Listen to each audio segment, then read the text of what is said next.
From the Donna studio at WUSF Public Media, I'm Carson Cooper, and as part of our occasional Newsmaker series, it's my pleasure to welcome Florida Commissioner of Agriculture, Adam Putnam. Welcome. It's great to be with you. I'm not sure if the occasional Newsmaker series means that you occasionally have a newsmaker or that I occasionally make news. When we're lucky enough to get a newsmaker here, we'll put them on. Now, before we get started, I want to be clear, you are running for your office again next year. So I am. You are a candidate. And from what we've gathered to date, the only declared Democrat in the race is Thad Hamilton of Broward County. Oh, by the way, I hear that rocker Ted Nugent is campaigning for your Republican counterpart in Texas. So is that right? I hadn't heard that yet. Those could be the races to watch next year. You know, I remember when you announced your exit from Congress, lots of folks were saying, wow, you want to give up being in Congress? I mean, with so many Americans, you know, holding you guys in such high esteem. Nobody wonders now why it was that I wanted to get out of Congress. At the time I said I wanted to get out with my soul and my sanity still intact, and I'm proud that I did. But the things that were frustrating to me in Congress have only gotten worse, and it's just a hot, wet mess in Washington. Well, right Congress now. certainly has been busy lately with Obamacare, immigration, the budget, the debt ceiling. Do you miss any of that contact sport? I don't. It's so nice to be in Tallahassee and back home in Florida where you can still accomplish things, where people work across the aisle and get things done. We solve problems, we move on. The things that we fight about are things that are worth fighting about. And they get it done in the 60-day session, and then the legislature goes back home and lives under the laws that they pass. So Florida, which was the epicenter of the real estate collapse and bankruptcies and foreclosures, really is coming out of that in a strong way. And I think that increasingly states will be more and more important to where capital flows as Washington continues to be less and less relevant in people's lives. Now, did you in some way career-wise think it was a bit of a step down? You know, many people in Congress will try their hands at the upper chamber, you know, for the Senate. Is this your final calling as a member of Florida's cabinet?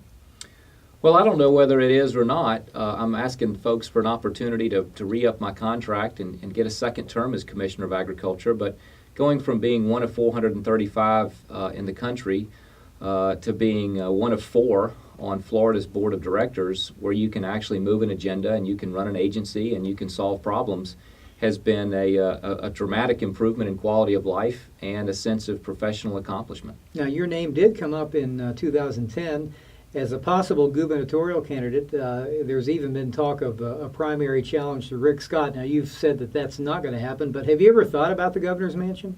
Well, you know, I'm focused on running for re-election as Ag Commissioner. I love Florida. I'm a 5th-generation Floridian. I'm concerned about the things that I see going on in Florida, but I'm also very optimistic about the potential that Florida has, and I think that it's easier to make a difference for my friends and neighbors in Florida than it is in Washington.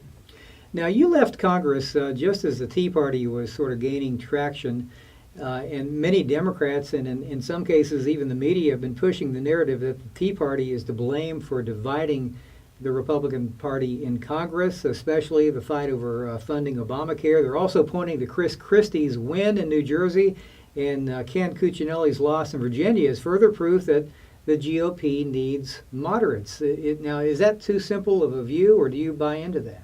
That's an oversimplification. I mean, clearly, we need to be a party that has new ideas, that has solutions to help improve people's lives, to get our kids better prepared to compete in a global economy, to lower the unemployment rate and help people find opportunities in business to fulfill their piece of the American dream. The differences between the politics of Virginia and New Jersey are tremendous. And, I'm a conservative, but I'm not angry about it. And I feel like Florida is a center-right state.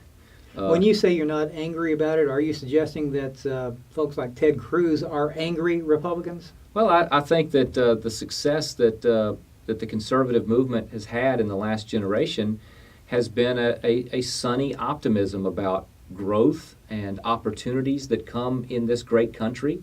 It has been a welcoming message that helps everyone succeed and find their piece of the American dream, and nobody embodied that better than Ronald Reagan.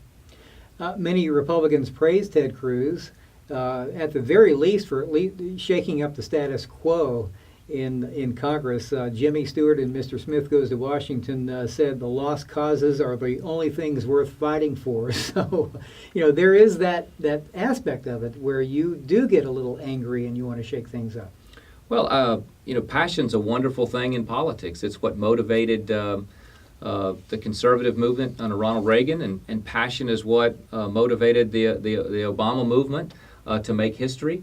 I want more people to be passionate about politics. What concerns me about the future of our great republic is the cynicism and the pessimism that has entered into the discourse.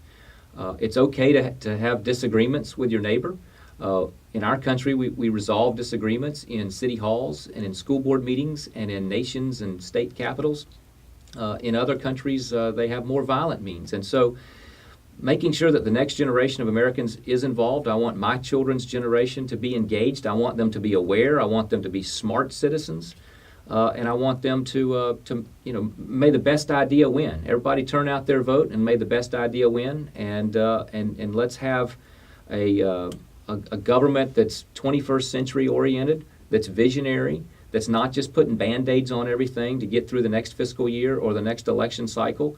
And let's solve the problems that unfortunately have been kicked down the road for decades now. Do you see any changes in the Tea Party, an evolution? And if so, how do you suppose that might be playing into Florida politics? Well, certainly the Tea Party movement, the 9/12 movement, call it whatever you want. It was a reaction. It is a continuing reaction to a belief that things that are going on in Washington are overbearing, are stifling creativity, are stifling capitalism, are moving toward a more centralized or a planned type approach as opposed to individual liberty and a capitalistic spirit. And so you see this competition of those passions that we were talking about earlier. And we resolve that competition in elections. And Florida has a big election coming up in 2014 for the governor's mansion and all of the statewide cabinet seats. Now you mentioned problems being kicked down the road. Can you pick two problems that have been kicked down the road and how you would address them differently? Well, certainly at the federal level, problems that I talked about an awful lot as a member of Congress, and I wasn't successful in resolving these issues in my time in Washington either, but we've got to stop kicking them down the road. You draw attention to them, you scream at the top of your lungs, you try to file legislation, but entitlements are consuming the federal budget, and we need to reform that if we're going to be competitive as a nation. You can't have 2/3 of the federal budget essentially on autopilot, and that's the position we find ourselves in. So that only 1/3 of the budget remains discretionary to deal with defense issues and national parks and transportation and education and whatever is important to you is really only in that small slice of the budget that remains. And so the deficits and the fact that we are committing our future generations of Americans to extraordinary debt payments because we are not living within our means. Those are two huge examples of generational challenges facing our country that Republicans and Democrats ought to be able to agree are a problem. They may disagree on the solution, but we ought to agree that that's a severe problem facing our country.